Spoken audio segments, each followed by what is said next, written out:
മുതിർന്ന സിപിഎം നേതാവ് P K ശ്രീമതിക്കും മകനുമെതിരായ അപകീർത്തി കേസിൽ ചാനൽ ചർച്ചയ്ക്കിടെ അപകീർത്തികരമായ പരാമർശം നടത്തിയെന്ന പേരിൽ ബി.ജെ.പി. നേതാവ് ബി ഗോപാലകൃഷ്ണനെതിരായ കേസിൽ ഇന്നലെ കോടതി ഇടപെട്ടുകൊണ്ട് മധ്യസ്ഥ ശ്രമമൊക്കെ നടത്തിയ ശേഷം ബി ഗോപാലകൃഷ്ണൻ പരസ്യമായി മാധ്യമങ്ങൾക്ക് മുമ്പാകെ മാപ്പ് പറഞ്ഞു. അങ്ങനെ ആ പരസ്യമായ മാപ്പ് പറച്ചിൽ അംഗീകരിച്ചുകൊണ്ട് പി കെ ശ്രീമതി മാപ്പ് പറച്ചിലിന് നന്ദി പറയുകയും പിന്നെ ആ കേസ് ഒത്തുതീർപ്പാക്കുകയും ചെയ്തു. പക്ഷേ അതിന് പിന്നാലെ തന്നെ പലതരത്തിലുള്ള പരിഹാസങ്ങളും ട്രോളുകളും ഒക്കെയാണ് ബി ഗോപാലകൃഷ്ണനെതിരെ ഉയർന്നു വന്നത്. അങ്ങനെ ഇന്നിപ്പോൾ രാവിലെ ആയപ്പോൾ ബി ഗോപാലകൃഷ്ണൻ ഇന്നലെ പറഞ്ഞതിൽ നിന്ന് മാറ്റി പറയുകയാണ് ചെയ്തത്, പ്ലേറ്റ് മാറ്റുകയാണ് ചെയ്തത്. ഇന്നിപ്പോൾ പറഞ്ഞത് താൻ പരസ്യമായി ഖേദം പറയുക മാത്രമാണ് ചെയ്തത്, മാപ്പ് പറഞ്ഞതല്ല, അത് ഔദാര്യമാണ് എന്നാണ് ബി ഗോപാലകൃഷ്ണൻ്റെ അഭിപ്രായം.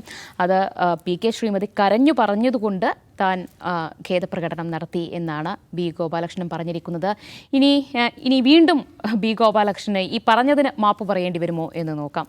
അജിംസ്, എന്തുകൊണ്ടായിരിക്കാം പെട്ടെന്നൊരു പ്ലേറ്റ് മാറ്റൽ ബി ഗോപാലകൃഷ്ണൻ്റെ ഭാഗത്തുനിന്നുണ്ടായത്? ബി ഗോപാലകൃഷ്ണനെ ജനങ്ങളറിയ ചാനൽ ചർച്ചകളിൽ വരുന്ന ബി.ജെ.പി. നേതാവ് എന്ന നിലയിലാണ്. അതിനപ്പുറം അദ്ദേഹം ഒരു അഭിഭാഷകനാണ്, ബി.ജെ.പി. നേതാവാണ്. പക്ഷേ ബി.ജെ.പി. നേതാവ് എന്ന നിലയിൽ അദ്ദേഹം അങ്ങനെ കാര്യമായി പരിഗണിക്കപ്പെട്ടിട്ടുള്ളൊരു നേതാവല്ല. തൃശ്ശൂരിൽ പോലും അദ്ദേഹത്തിന് അങ്ങനെ കാര്യമായ ചാൻസ് കിട്ടിയിട്ടില്ല. അദ്ദേഹം വളരെ സീനിയർ ആയിട്ടുള്ള ആളാണ്.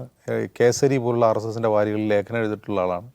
അതിലൊരു ലേഖനത്തിൽ ഗാന്ധിയെ ആയിരുന്നില്ല കൊല്ലേണ്ടത്, നെഹ്റുവിനെ ആയിരുന്നു എന്നൊക്കെ ലേഖനം എഴുതിയ ആളാണ്. അപ്പോൾ പിന്നെ കഴിഞ്ഞ അസംബ്ലി തെരഞ്ഞെടുപ്പിൻ്റെ സമയത്തും കഴിഞ്ഞ ലോക്സഭാ തെരഞ്ഞെടുപ്പിൻ്റെ സമയത്തും ഒക്കെ അദ്ദേഹം നടത്തിയിട്ടുള്ള പ്രസംഗങ്ങളിലെ വിദ്വേഷ പരാമർശങ്ങൾ അത് വലിയ തോതിൽ വിവാദമായിട്ടുള്ള ഒരാളുമാണ്.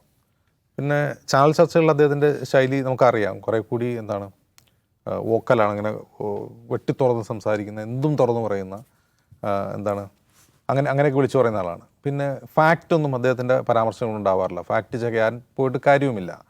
മക്കയിൽ നിങ്ങൾക്ക് ഒട്ടകത്തിൻ്റെ ഇറച്ചി കഴിക്കാൻ പറ്റുമോ, ഗൾഫിൽ ഇറക്കാൻ പറ്റുമോ എന്ന് ചോദിച്ചതിൻ്റെ പേരിൽ അദ്ദേഹത്തിൻ്റെ ഒരു ഇരട്ടപ്പേര് വീണു. ഇന്നലെ ഒരു ചാനൽ ഈ മാപ്പപേക്ഷയുമായി ബന്ധപ്പെട്ട് അദ്ദേഹത്തിൻ്റെ വാർത്താ സമ്മേളനത്തിന് ക്യാപ്ഷൻ കൊടുത്തും ആ ഇരട്ടപ്പേരായിപ്പോയി എന്നൊക്കെ കേൾക്കുന്നു. അത് പിന്നീട് അവർ പിൻവലിച്ച് മാപ്പ് പറഞ്ഞു.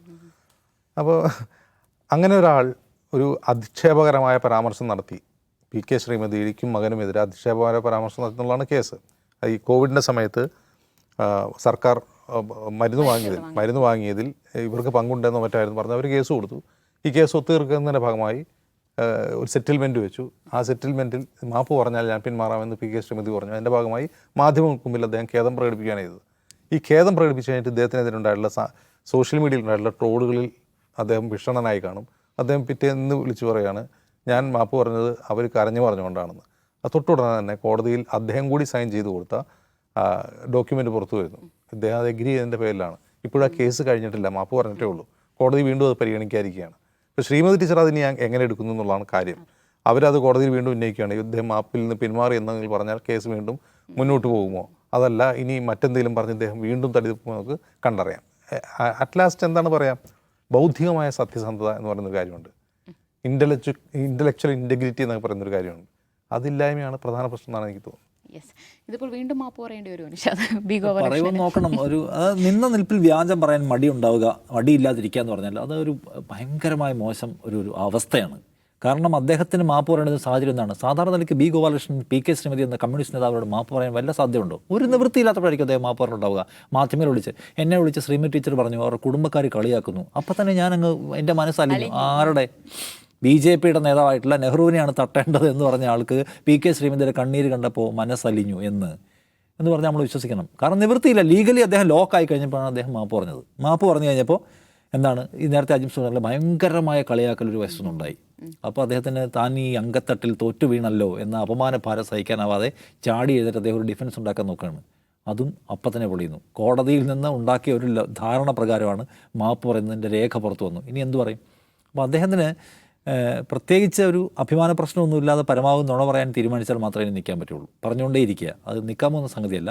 ഇപ്പോൾ ശ്രീമതിയോട് ചോദിക്കുമ്പോൾ അവർ പറയുന്നുണ്ട് ഞാൻ കോടതിയിൽ ഇരിക്കുന്ന കേസല്ല, ഞാൻ ഇപ്പോൾ അതിനെക്കുറിച്ചൊന്നും പറയുന്നില്ല എന്ന്. അവരിത് മുറുക്കാൻ തീരുമാനിച്ചാൽ ഇനിയും ഇദ്ദേഹം പെടാനാണ് സാധ്യത. കാരണം എന്താണ്, ശ്രീമതി ടീച്ചറുടെ മോൻ ഒരു കമ്പനി ഉണ്ടാക്കി സർക്കാരിൽ നിന്ന് പൈസ അടിച്ചുകൊണ്ട് പോയി എന്നുള്ള വ്യാജം പറഞ്ഞാണ്.